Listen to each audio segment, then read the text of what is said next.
Good evening, and to my dear, dear friends, what a fabulous night.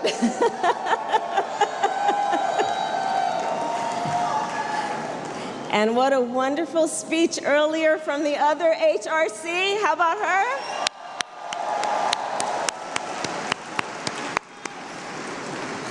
So to Chris and Sandy, to my great, great friend Chad Griffin, and everyone here, thank you so very much. You know, ever since my dear friend Mark Leno brought me to my very first HRC dinner in 1999, I have been proud to stand with this organization, not only as a friend, but as an advocate and an ally. And over the years, together, we have experienced many ups and downs, victory and defeat, success and struggle. So tonight, we are not only here to reflect on our progress, but to recommit ourselves to the fight we face. Because we all know we are at an inflection point in the history of our country. I think of this as a moment like the time my parents first met in the 1960s when they were active in the civil rights movement.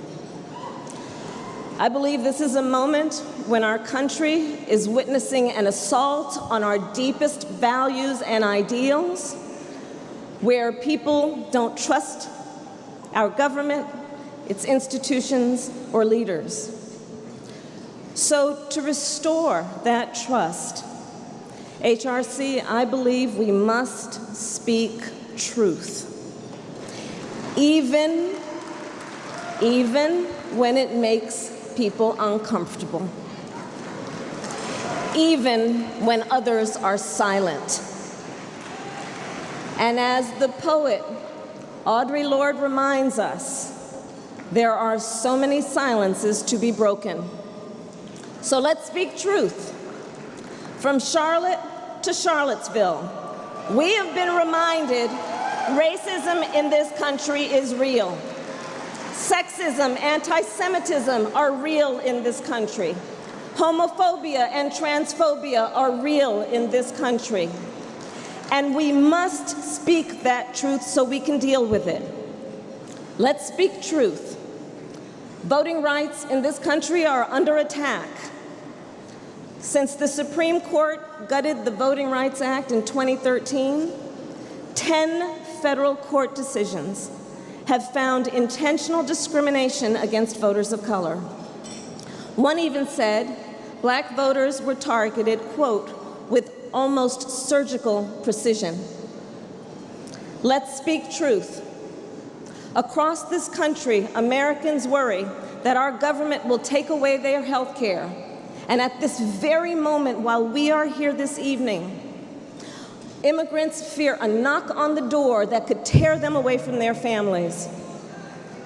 Let's tell the truth. Sexual harassment and assault are real in this country, from movie sets to newsrooms to factory floors. And we need to confront it. And let's tell the truth. From the United States Congress to the United States Census, LGBT rights are under attack. Under attack by a Justice Department that now stands on the side of discrimination instead of equality. under attack by a Senate nominee who thinks homosexuality should be illegal, and a judicial nominee who says transgender children are proof of Satan's plan. And under attack by a commander-in-chief who wants to ban transgender troops who are willing to sacrifice their lives to defend our country. And we need to speak another truth, that despite the forces of hate and division that are trying to tear us apart, Americans have so much more in common than what separates us. That is a truth. And you know, I remember, for example, many years ago, I was sent to go speak in the Castro to a group of young gay men. I was there, apparently you were too. I was there campaigning against a ballot measure that would have required young women to notify their parents before getting an abortion. And so I was going to speak in this home in the Castro with a group of 30-year-old men. And I remember scratching my head thinking, okay, now what am I going to say to this group that for the most part has not had to deal with an unintended pregnancy? So I said to them, I guess you guys are wondering what you could possibly have in common with a 16-year-old pregnant girl. And as you can imagine, everyone laughed. And then I asked them, well, when you were 16, did you want to speak with your parents about your sexuality? And the room went silent because they knew we have so much more in common than what separates us.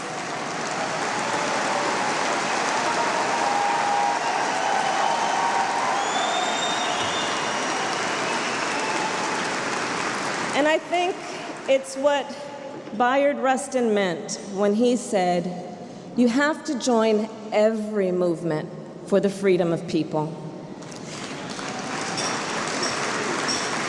In other words, HRC, I think it means fighting for everyone's civil rights is in our common interest, and it is in our self-interest. No one should be left to fight alone.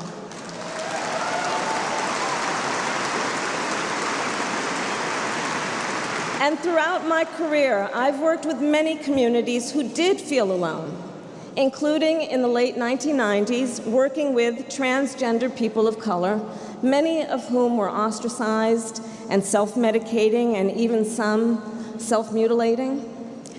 And despite some progress, last year was still the deadliest year on record for transgender people in America. And when compared to white men, the HIV/AIDS rate among Latino men is more than 3 times higher, and for black men, nearly 8 times higher. We know that black and Latino men should not be left to fight alone.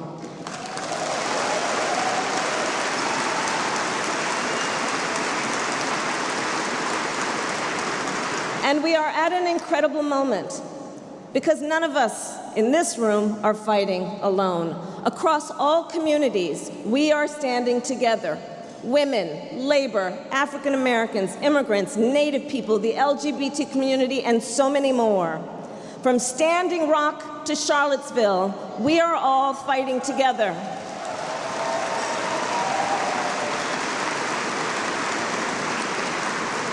So let us rededicate ourselves, HRC. We will leave no one to fight alone.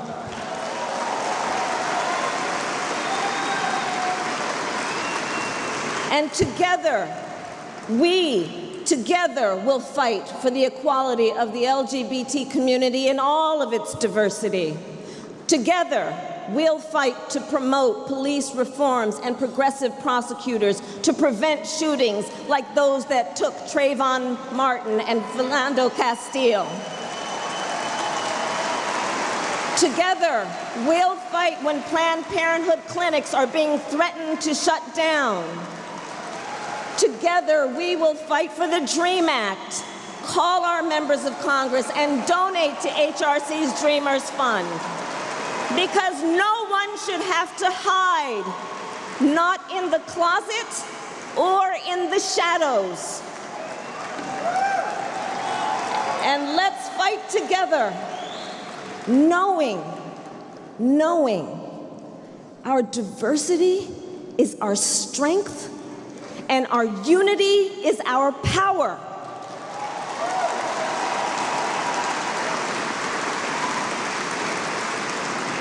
And one final point. Let's be clear that this fight is about love of country. This fight is patriotic. And as I said at an HRC dinner 12 years ago, I believe there are two definitions of what it means to be a patriot. One describes those who condone the conduct of their country, whatever it does. The other is the kind I believe us all to be, the kind that fights each and every day for the ideals of our country. The ideals behind the Declaration of Independence and the United States Constitution and the Bill of Rights. It's patriots like my brilliant friend and advisor, Jim Rivaldo, who passed away 10 years ago this month, but in life helped elect Harvey Milk, one of the very first openly gay officials in America. And now we have openly gay leaders everywhere from the C-suite to the United States Senate. It was patriotic. It was patriotic when we fought to end the gay panic defense, which was used to justify violence against gay and transgender people. It was an act of patriotism when we worked to pass a law allowing the prosecution of federal hate crimes in the name of Matthew Shepard and James Byrd.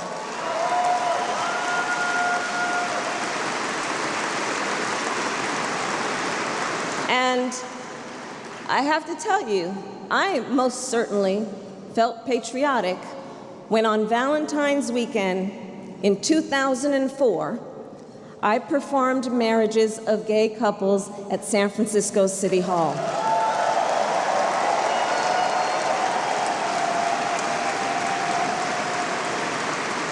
Now, later that year, of course, the California Supreme Court rendered those marriages void, and in 2008, Proposition 8 was passed. But the important thing to remember about our history is we fought. We fought. We took our case all the way to the highest court in the land, and as you have heard, on June 28, 2013, I was honored to again stand at San Francisco City Hall with Miss Chris Perry and Miss Sandy Steer and pronounce them spouses for life.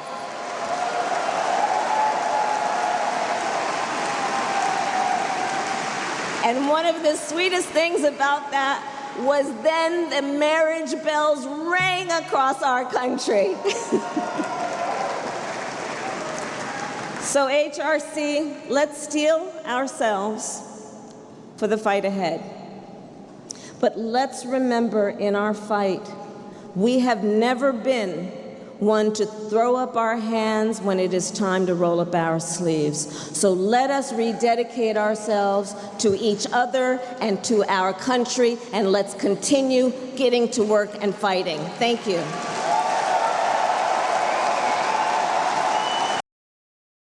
Remember, guys, to subscribe and hit the like button. Bye.